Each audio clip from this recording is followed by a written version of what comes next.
Bien, mais écoutez, je suis l'épouse du collectionneur qui était en Hongrie, Johannes de Berne, qui a collectionné à partir il y a déjà une vingtaine d'années.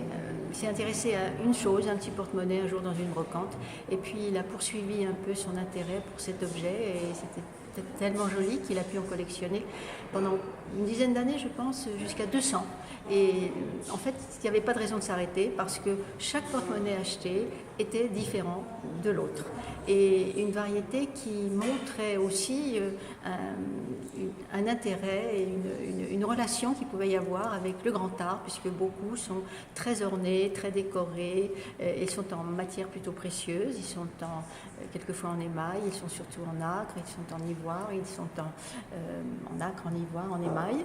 Et donc il a fallu s'arrêter à un moment donné.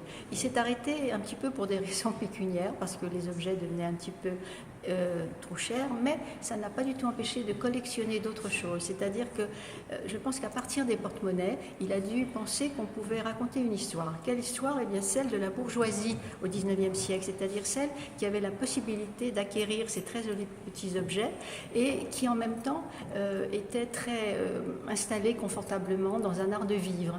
Et cet art de vivre, il a pu le faire revivre à travers de multiples objets qui étaient soit des objets également précieux, comme par exemple les petits carnets de balles, dont il a aussi une très jolie collection, et puis aussi à travers des petits outils, à travers des petits objets amusants, drôles, à travers des objets culinaires, qui montrent toujours une inventivité extraordinaire. C'est-à-dire qu'au XIXe siècle, on est à la charnière entre le pré-industriel et encore l'artisanat, et on trouve des créations, des inventions tout à fait extraordinaires.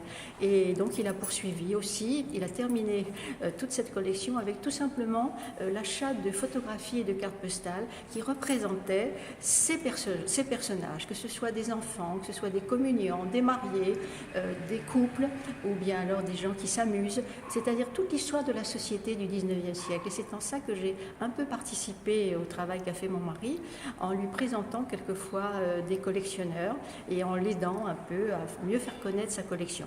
En ce qui concerne les porte-monnaies, il l'avait un peu laissé, et je dois dire que c'est longtemps après sa mort que j'ai eu un peu l'idée de la proposer à un musée. Et le premier musée véritablement intéressé, ça a été le musée de la Monnaie, et toutes les personnes qui sont dans ce musée, que ce soit la directrice, également les conservateurs, toutes les personnes ont été enthousiasmées et ont gardé cet enthousiasme depuis 2 ans pour réaliser une très très jolie exposition qui me ravit éventuellement et qui est un hommage pour mon mari, donc il n'y a rien qui puisse me faire plus plaisir. Merci madame.